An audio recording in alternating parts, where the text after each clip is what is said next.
सभी लोग खुशी के मारे नाचने गाने लगे। काले तो तरुणी तरुणी तनयाम विभव गौकर्ण पंडितो ज्ञानी धुंधुकारी महाखला। कितना संतान का जन्म हुआ? 2 संतान का नामकरण हुआ। पहला संतान कौन था? धुंधुकारी। धुंधुकारी का जब नामकरण करने लगे पिताजी आत्मदेव ब्राह्मण, तो कहा कि इस संतान का नाम हम रखेंगे। कौन? धुंधली। का रखो? का मेरा नाम क्या है? धुंधली। अब पुत्र का नाम क्या होगा? धुंधुकारी। धो धो करोति इति धुंधुकारी। इसलिए नाम भगवान के नाम के संबंधित रहना चाहिए। और दूसरा का नाम रखा, गौ के कान के समान कान था, इसलिए उनका नाम रखा गौकर्ण जी महाराज। दोनों बढ़ने लगे, लेकिन एक विख्यात हुआ और एक कुख्यात हुआ। क्रियकालेन विभव गौकर्ण पंडित ज्ञान धुंधुकारी महाखल।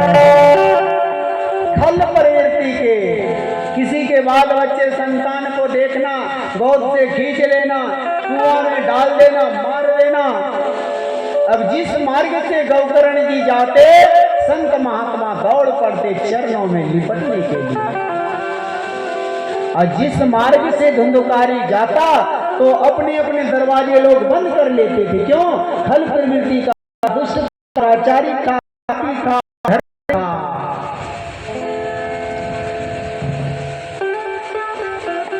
ये देख करके आत्मदेव ब्राह्मण को बहुत घबराहट हुआ।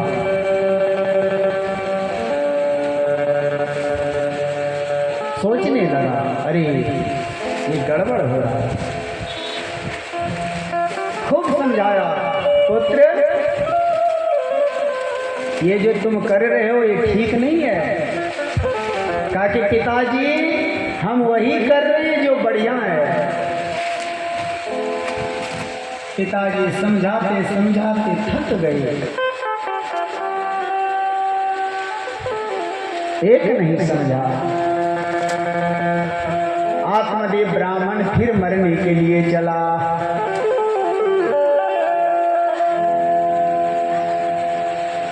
आत्मदेव ब्राह्मण फिर मरने चला। आसुसान्यास्य संतो प्रज्ञावादस्य भासिते गतासु न गतासुश्च नानुशोचन्ति पंडितः। आत्मदेव ब्राह्मण ने विचार किया कि हमें महात्मा ठीक कहा था। अरे जो हमारे भाग में है कोई ले नहीं सकता है, और जो हमारे भाग में नहीं है और संसार के सारे ताकत एक तरफ होगा, वो कोई दे नहीं सकता है। इसलिए महात्मा ने ठीक कहा था कि संतान से तुम्हें सुख नहीं मिलेगा, और हमने कहा कि मिलेगा। वही तो गड़बड़ है।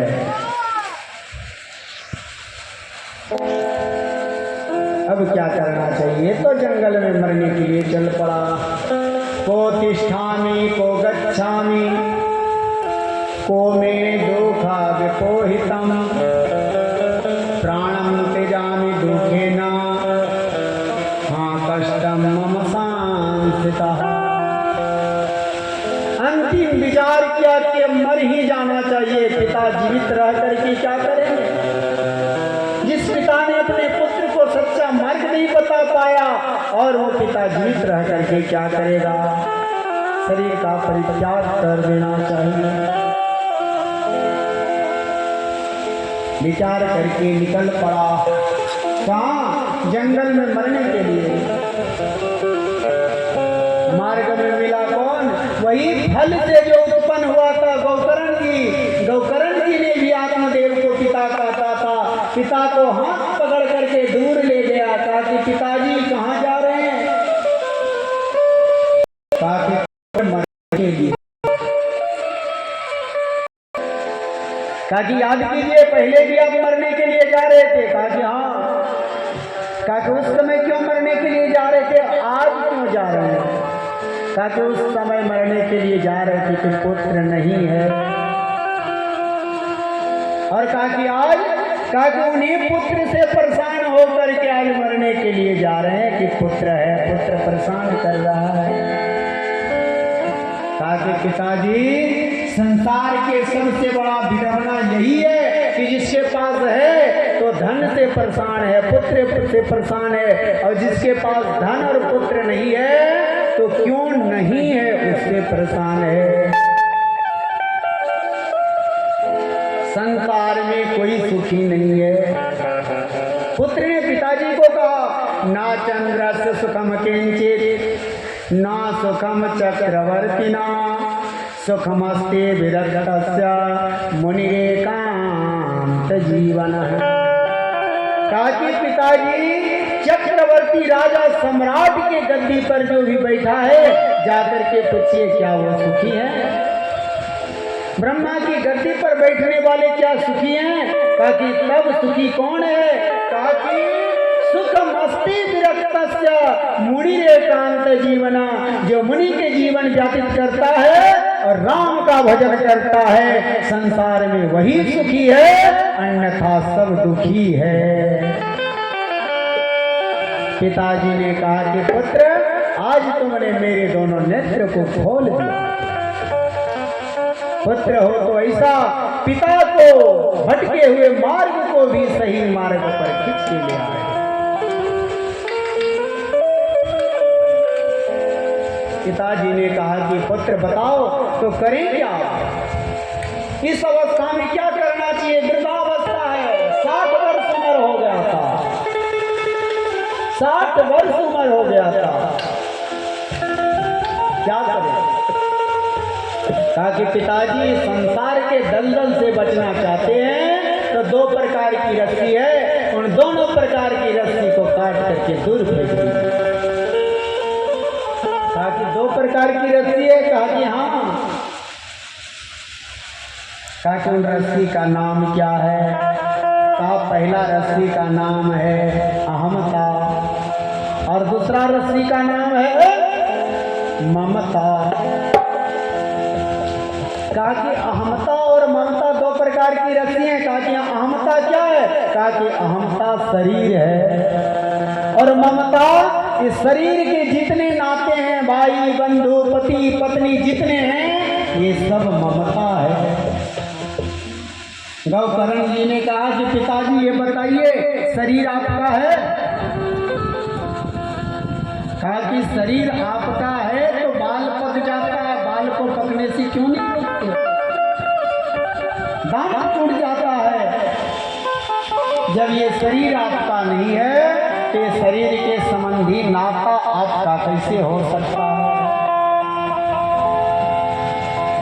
कष्ट सुख दुख सब जीवन में आता है, इसलिए पिताजी ये 2 प्रकार की रस्सी को तोड़ करके पीछे फेंकिए। और सुख दुख तो ये जीवन को चलाता है, सुख में कभी खुशी नहीं होना चाहिए और दुख में कभी घबराना नहीं चाहिए। सुख भी मुझे प्यारे है, दुख भी मुझे प्यारे मुझे प्यारे दुख भी प्यारे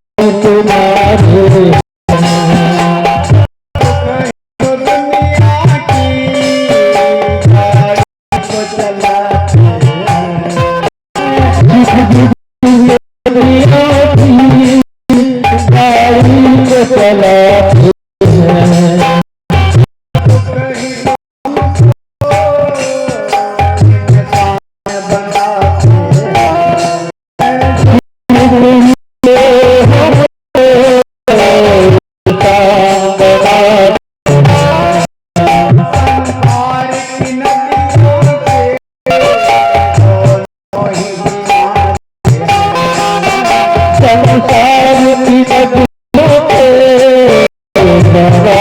किनारे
दुख में